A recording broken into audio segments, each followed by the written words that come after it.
Nesse 8 de setembro foi comemorado o Dia Mundial da Alfabetização. Aqui no Brasil, os desafios nessa área ainda são grandes. 11 milhões de pessoas com mais de 15 anos não sabem ler e escrever. Uma das ações para mudar esse cenário é a educação. Clarice tem 63 anos e foi somente agora que entrou pela primeira vez numa sala de aula. A infância numa fazenda de cacau, na Bahia, a impediu de estudar. Ainda jovem, mudou para Brasília e enfrentou mais dificuldades. Não conseguia ler os destinos nos ônibus. Quando recentemente conseguiu pegar o transporte sozinha, não segurou a emoção. Eu li o nome e entrei. Quando eu entrei, perguntei, moça, esse ônibus aqui vai para L2? Ele disse, sim, é L2, minha senhora.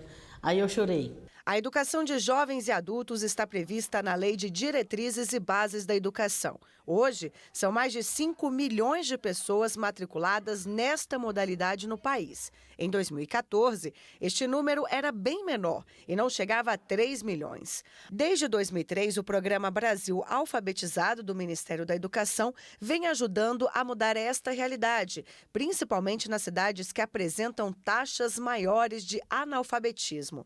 90% delas são no Nordeste. Segundo dados do IBGE, o Brasil conta hoje com 11 milhões de analfabetos entre a população de 15 anos ou mais. Conforme a lei do Plano Nacional de Educação, este número deveria ser zerado até 2024. Para Rebeca Otero, coordenadora de educação da Unesco no Brasil, dificilmente conseguiremos erradicar o analfabetismo até a data estipulada pelo governo. Reduzir bastante é possível. Reduzir a índices bem baixos é possível. No entanto, precisa investimento, precisa de políticas públicas em todos os níveis, no município, no estado, no governo federal. Ainda de acordo com o IBGE, a maior quantidade de analfabetos é registrada entre pessoas com 60 anos ou mais, quase 20% da população brasileira. Além disso, as taxas de analfabetismo evidenciam a desigualdade educacional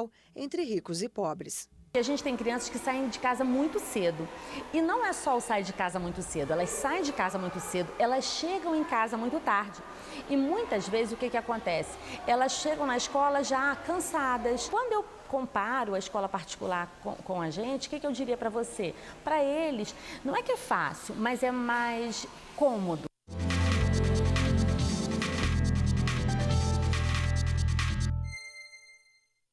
E para falar mais sobre o assunto, a gente recebe aqui no estúdio o advogado especialista em educação, Melilo Nascimento. Muito boa tarde, obrigada pela presença. Boa tarde. Boa tarde. Bom, vimos na reportagem que a cada 3 brasileiros, um, infelizmente, é analfabeto. Queria que você começasse dando a explicação sobre a diferença entre o analfabeto por completo e o analfabeto funcional. O analfabeto funcional é aquele cidadão, aquela cidadã que tem dificuldade de ler e interpretar pequenos textos e também dificuldade de fazer pequenas contas matemáticas.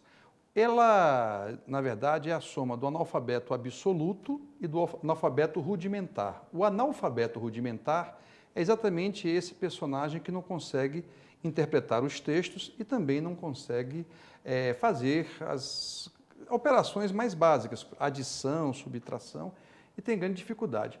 Mas o que importa é o grande número. Nós estamos aí com 30%, de acordo com os dados oficiais, de brasileiros, ou seja, de cada 3 brasileiros, um está nessa condição de analfabeto funcional, que não consegue se estabelecer minimamente diante da língua e da matemática, o que é muito grave. Agora, doutor, existe um grande problema também no sentido de elaboração das políticas públicas, que é exatamente a radiografia que pode ser feita. Eu vou citar um exemplo aqui, um exemplo aqui que foi dito, que é com relação ao número de 11 milhões de pessoas com mais de 15 anos que não sabem ler e escrever. E fala-se em educação de jovens e adultos. Não é uma ação única especificamente para esses 11 milhões, porque a diferenciação entre as pessoas que estão sendo retratadas aqui, como é que funciona isso? Bom, você tem que separar aquele cidadão, aquele brasileiro que está na escola, ou seja, a meta construída pelo PNE, Plano Nacional de Educação, dentro de um Sistema Nacional de Educação, é que ao fim da 3ª série do ensino básico, todas as crianças teriam condição de ler e de fazer as operações da matemática mais básicas. Isso hoje é um número impossível, ou seja, 100%. Nós estamos hoje em 55%, o que significa que 45%, de acordo com a última avaliação do ensino básico, dessas crianças que estão na terceira série do ensino básico não conseguem fazer essas duas atividades, a leitura e a matemática. Fora disto, há um grande universo que são as populações que estão fora da escola. E, obviamente, se você for analisar o índice demográfico disso, onde há mais pobreza, há mais analfabetismo. Onde há menos acesso à escola, há mais analfabetismo. E, portanto, essa parte da população acima dos 15 anos quase não tem políticas públicas voltadas para ela. O grande desafio é que, na verdade, nós perdemos uma geração. E, obviamente, que quando você vai anotando a complexidade que virou a vida moderna, com, por exemplo, redes sociais, você tem ao lado do analfabeto funcional o analfabeto digital. Eu até digo brincando que muitas vezes as brigas nas redes sociais decorrem por um problema de interpretação de texto.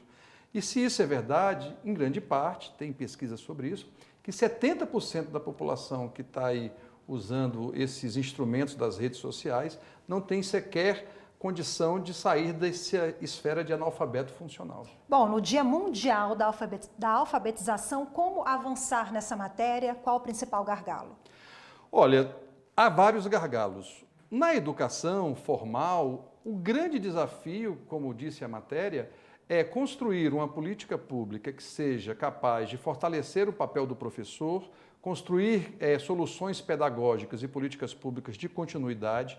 As experiências mais exitosas são aquelas em que governo, sociedade e as famílias se mantêm ali dentro de uma constância com relação à superação do analfabetismo e de uma educação mínima ou de qualidade.